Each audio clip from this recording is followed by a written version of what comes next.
ఈరోజు నేను మీకు మెడిటేషన్ ఎలా చేయాలి? ఎందుకు చేయాలో నేనొక క్లారిటీ ఇస్తా ఈరోజు నేను. ఇప్పుడు మీరు మెడిటేషన్ ఎలా చేయాలి అంటే, ఇప్పుడు మార్నింగ్ మీరు ఒక 5 గంటలకో, 6 గంటలకో నిద్ర లేచారనుకోండి. లేసిన తర్వాత జస్ట్ ఫేస్ క్లీన్ చేసుకొని మీరు ఒక ప్లేస్‌లో కూర్చున్నారు. ప్లేస్‌లో కూర్చున్నప్పుడు 2 హ్యాండ్సు ఫోల్డ్ చేసుకోండి.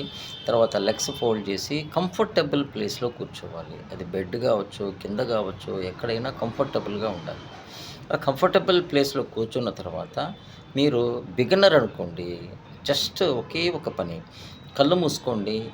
ఫస్ట్ ఒక 10 నిమిషాలు ప్రయత్నించండి. ఈ 10 మినిట్స్‌లో ఎన్నెన్నో ఆలోచనలు వస్తూ ఉంటాయి. ఏదేదో గుర్తుకొస్తూ ఉంటుంది. మీరు దేనికి రెస్పాండ్ అవ్వబాకండి. అలాగే ప్రశాంతంగా ఒక 10 నిమిషాలు కళ్ళు తెరవాలని అనిపిస్తది గూడా. అయినా గూడా ఒక 10 మినిట్స్ చాలు. అలా మీరు ఒక 10 నిమిషాలతో మెడిటేషన్ స్టార్ట్ చేయండి. అలా చేసినప్పుడు ఏమవుద్దంటే ఫస్ట్ ఒక 10 మినిట్సు, తర్వాత 15 మినిట్సు, తర్వాత మీకు తెలియకుండానే టైము పెరుగుతూ ఉంటుంది. అలా చేస్తూ, చేస్తూ, చేస్తూ, చేస్తూ మెడిటేషన్‌లోకి డీప్‌గా ఎంటర్ అవుతారు. అంతవరకు బాగానే ఉంది. అసలు మెడిటేషన్ ఎందుకు చేయాలి? ఇప్పుడు మీరు మెడిటేషన్ చేశారనుకోండి, మీ గురించి మీకంటే తెలుసుకోవాల్సినోళ్ళు ఎవరుంటారు చెప్పండి? అసలు one of the wonderful tool ఏందంటే, మన గురించి మనము తెలుసుకోవడం అంటే ఎక్కడ పాసిబుల్ అవుద్దంటే, ఒక మెడిటేషన్‌లోనే పాసిబుల్ అవుద్ది. ఒక డీప్ ఇన్నర్ జర్నీ అంట. చాలా అంతు పట్టని ప్రశ్నలకు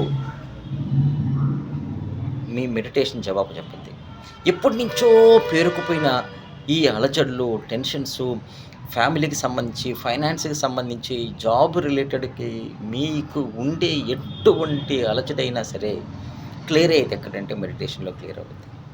రెండోదేంటంటే మెడిటేషన్ చేసే కొద్దీ, చేసే కొద్దీ మీ మైండ్ మీ కంట్రోల్‌లోకొస్తది. ఎప్పుడైతే మీ మైండ్ మీ కంట్రోల్‌లోకొస్తుందో స్లోగా మీరు కంటిన్యూగా ఆపకుండా చేసే కొద్దీ, చేసే కొద్దీ మీకు సబ్‌కాన్షియస్ మైండ్ యాక్టివేషన్ స్టార్ట్ అయిపోద్ది. ఎప్పుడైతే మీరు సబ్‌కాన్షియస్ మైండ్‌కి దగ్గరవుతూ ఉంటారో, చాలా మార్పులు మీ లైఫ్‌లో చోటు చేసుకుంటాయి. ఎప్పుడైతే మీరు సబ్‌కాన్షియస్ మైండ్‌కి దగ్గరవుతూ ఉన్నారు అంటే అర్థమేందంటే, మీరు మెడిటేషన్ చేయంగా, చేయంగా, చేయంగా మీ మైండ్‌లో ఒక ఎనర్జీ ఫార్మ్ అవుతుంది. ఆ ఎనర్జీనే మనం ఏమంటామంటే ఎలక్ట్రోమాగ్నెటిక్ ఎనర్జీ అంటాము. ఆ స్టేట్‌లోకొచ్చిన తర్వాత దాన్ని ఆల్ఫా అంటాము. మీరు మత్తుగా ఉంటారు. అప్పుడు మీరు ఎనర్జీలో ఉన్నట్లు లెక్క. ఆ విధంగా మీరు కంటిన్యూగా చేసే కొంది, చేసే కొంది ఏమవుద్దంటే మీకు తెలియకుండానే చాలా విషయాల్లో మీకు మార్పులొస్తాయి. ఎన్నెన్నో అంతు పట్టని ప్రశ్నలకు మీకు జవాబు దొరకద్ది.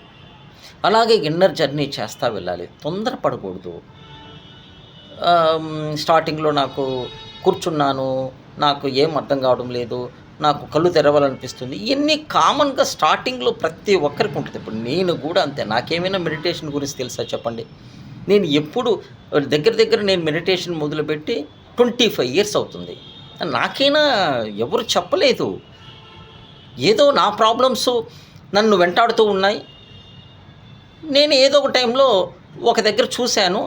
నేనేదో కూర్చున్నాను. ఇప్పటికి 25 ఇయర్స్ కంప్లీట్ అయిపోయింది. ఇన్నర్ జర్నీలో ఏం జరగద్దంటే, నేను చెప్పడం కాదు, చాలా విషయాలు మీకు మీ లైఫ్‌లోకొస్తాయి. అలా మీరు దగ్గరయ్యే కొద్ది సబ్‌కాన్షియస్ మైండ్‌కి ఏమవుద్దంటే, సబ్‌కాన్షియస్ మైండ్ ప్రోగ్రామింగ్ అంటాం. ప్రోగ్రామింగ్ అంటే అర్థం ఏందంటే, స్లోగా మీరు ట్యూన్ చేస్తారండి. అలా మీకు కావాల్సింది ఏదైతే ఉందో, మీరు మెడిటేషన్‌లో ఆల్ఫాలోకొచ్చిన తర్వాత స్లోగా చెప్పడం మొదలుపెట్టండి. ఎప్పుడు కూడా గుర్తుపెట్టుకోండి.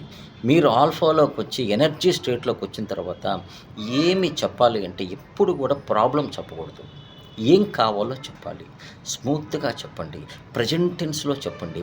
ఇప్పుడే నాకు హెల్ప్ చేయమని చెప్పండి. ఇప్పుడే నాకు కావాలని చెప్పండి. అది ఏ ప్రాబ్లమ్ అయినా సరే. అది ఫైనాన్స్ కావచ్చు, లేదా జాబ్ రిలేటెడ్ కావచ్చు, కొత్త ఆపర్చునిటీస్ కావచ్చు, పరిచయాలు కావచ్చు, నీ జాబ్ సైడు ఇంకేదైనా డెవలప్‌మెంట్ కావచ్చు, ఏదైనా సరే స్మూత్‌గా చెప్తారండి. దాన్నే రిపీటెడ్‌గా చెప్పండి. అలా చేయంగా ఏమవుద్ది అంటే, మీకు తెలియకుండానే మీరేమవుద్దంటే మీకు తెలియకుండానే మీరు మీ లైఫ్‌లో ఏదో ఒక అద్భుతం జరగద్ది. అక్కడి నుంచి మీకు నమ్మకం ఏర్పడుద్ది. అక్కడి నుంచి మీరు వెనక్కి తిరిగి చూడరు.